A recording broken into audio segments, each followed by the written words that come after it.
Terus sekarang begini, panjenengan sudah bersumpah dan nantang mubahalah lewat lewat medsos.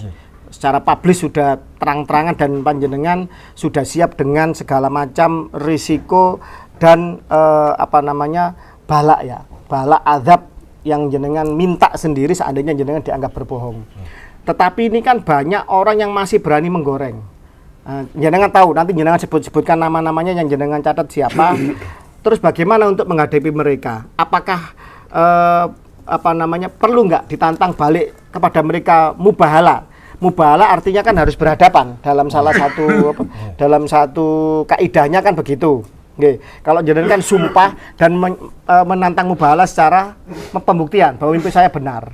Itu kepada publik. Nah, seandainya kemudian kan masih banyak orang-orang yang masih menghujat dan menghina panjenengan. Lah, apakah panjenengan siap untuk bermubahalah dengan mereka berhadap-hadapan? Silakan. Begini. Untuk kesiapan mubahalah saya kapanpun insya Allah siap. Untuk kesiapan mubahalah saya kapanpun insya Allah siap. Cuman saya mempersyaratkan bagi yang mubahalah itu yang pertama, lawan mubahalah saya harus dari klan Ba'alawi. Karena perseteruan saya dengan klan Ba'alawi bukan orang pribumi. Yang kedua, orang yang bermubahalah dengan saya itu harus memiliki paspor nasab resmi dari Robitoh Alawiyah. Karena saya kurang setuju dengan adanya Robitoh Alawiyah di Indonesia ini. Jadi dia harus punya paspor nasab Robitoh Alawiyah. Kalau enggak saya enggak mau. Begitu. Terus yang ketiga, setelah mubahalah di sini, ya dia harus bersedia untuk dites DNA. Kami fasilitasi untuk tes DNA gratis. Oke. Kalau di antara klan Ba'alawi ada yang bersedia, monggo silahkan.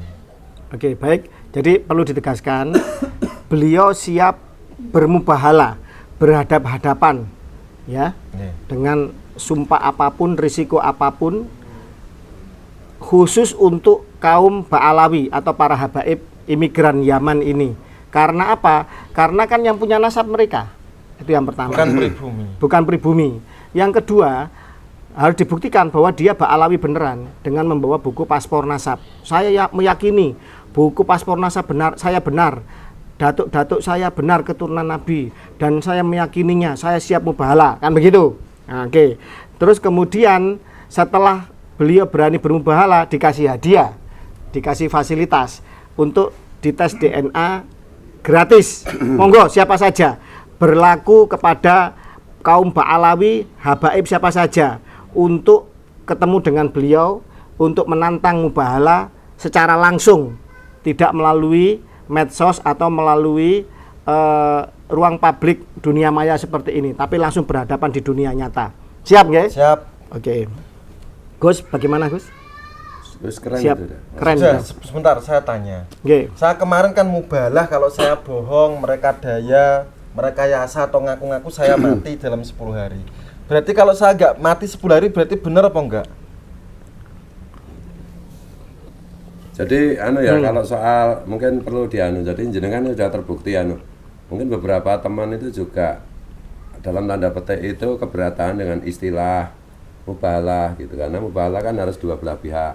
Nah mas, persoalannya gini, saya bilang mau sumpah mau mubahalah itu cuma istilah saja. Istilah saja. Yang kedua, kalau kedua belah pihak, lawang pihak sana nggak pernah berani soalnya kan gitu. Terus mohon maaf Kiai, ada ganjalan ini saya mau tanya Kiai. Habib Taufik kan sudah diundang 7 kali 24 jam ke Ponpes ini. Habib Taufik Assegaf 10 kali 7 kali 24 jam. Oke. Habib Taufik kan diundang 7 kali 24 jam untuk tes DNA ke sini gratis. Ternyata nggak mau. Berarti rakyat Indonesia dari Sabang sampai Merauke, Habib Taufik 7 kali 24 jam tidak mau tes DNA. Berarti terbukti apa Kiai? Ya, terbukti bukan keturunan Nabi. Terbukti bukan keturunan Nabi atau duriat Nabi palsu. Setuju Kiai? Setuju. Begitu ya, bangsa Indonesia ya, Sabang sampai Merauke saksikan Habib Taufik tidak mau tes DNA ke sini. Oke. Terus begini, ini kan tantangannya untuk Ba'alawi. Tapi kalau kemudian ada muhibbin yang istilahnya karena cinta butanya sedangkan dia sebenarnya nggak ada urusan nasab, urusan pertalian darah apapun dengan Mbak Alawi. Terus nantang-nantang jenengan siap untuk mubahalah dengan panjenengan bagaimana? Bagaimana? Jawaban jenengan bagaimana? Kalau saya tidak mau, karena saya ini orang pribumi, saya cinta penduduk pribumi, saya makan tanah dan air Indonesia. Jadi tolonglah, jangan saya itu dibenturkan dengan saudara saya pribumi. Atau diadu domba. Tolong, ya mohon orang Robito Alawiyah kirimkan saja siapa kepercayaannya yang dianggap nasabnya paling valid dan sahih, gitu aja. Oke, jadi ini pelajaran berharga.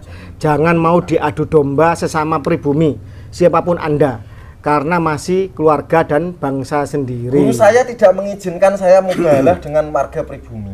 Jadi saya nggak berani. Harus sama orang Robito Alawiyah.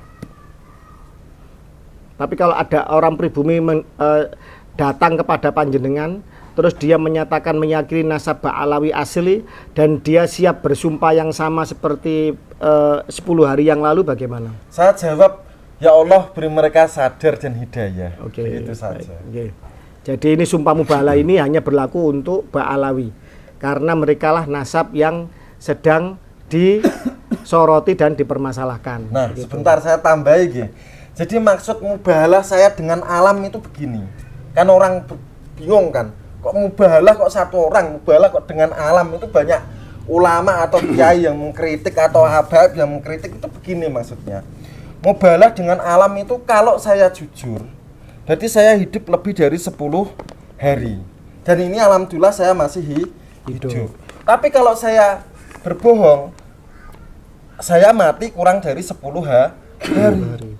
Kenapa saya milih mati di tangan Rasulullah? Karena saya mengatakan Mbak Alwi bukan keturunan Rasulullah. Mereka itu munqati wa maudhu.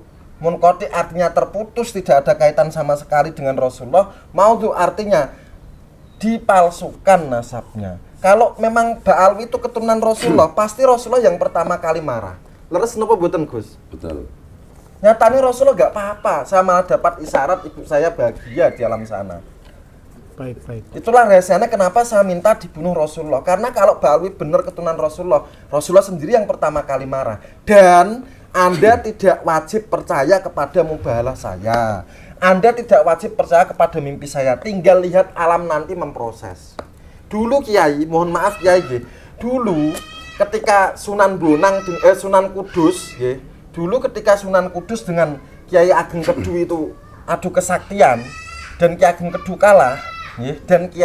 Kedu kalah, Sunan Kudus mengucapkan sama Kiai Ageng Kedu, wahai Kedu, karena kamu itu kalah kesaktian, kalah sumpah dengan saya, maka kelak tembakau yang ada di Temanggung, Kecamatan Kedu akan lari ke Kudus. Itulah sejarah detik itu pula. Sejarah mencatat Kudus sebagai kota kretek karena pertarungan kesaktian dari Sunan Kudus dengan Sunan Kedu.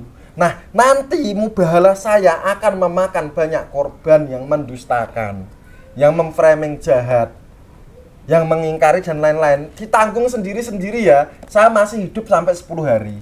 Oke, baik. Ini saya baca berita di Liputan 6 soal fitnah Imam Mahdi itu ya. Itu soal jenengan di fitnah mengakui Imam Mahdi. Ini bagus tanggapannya MUI Kudus dan Kakan Depak Kudus. Itu bagus, bisa dibaca sendiri. Artinya kita berharap kalau ada fitnah-fitnah kepada masyarakat, diantaranya tentang apa fitnah kepada panjenengan yang di fitnah mengaku Imam Mahdi, cara menanggapinya ya bisa mencontoh ketua MUI Kudus, mencontoh ketua Departemen Agama Kabupaten Kudus, bijak manunya itu. Harus intinya klarifikasi dulu, jangan asal tuduh. Begini saya ceritakan orang Polres Kudus itu sudah datang ke rumah. Dan beliau itu sudah klarifikasi.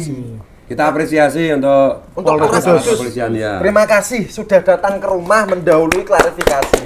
Alhamdulillah Polres Kudus dipenuhi dengan orang-orang bijak, alhamdulillah.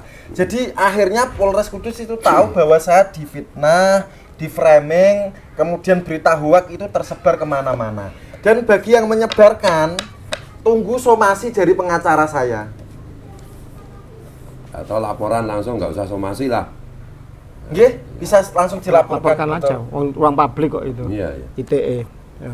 Terus kemudian yang terakhir, tadi dalam waktu 10 hari ini, selain panjenengan sehat, segar, bugar, baik-baik saja, saya yakin panjenengan sebagai orang yang ahli riyadhah, tadi saya lihat tas panjenengan yang isinya 1000.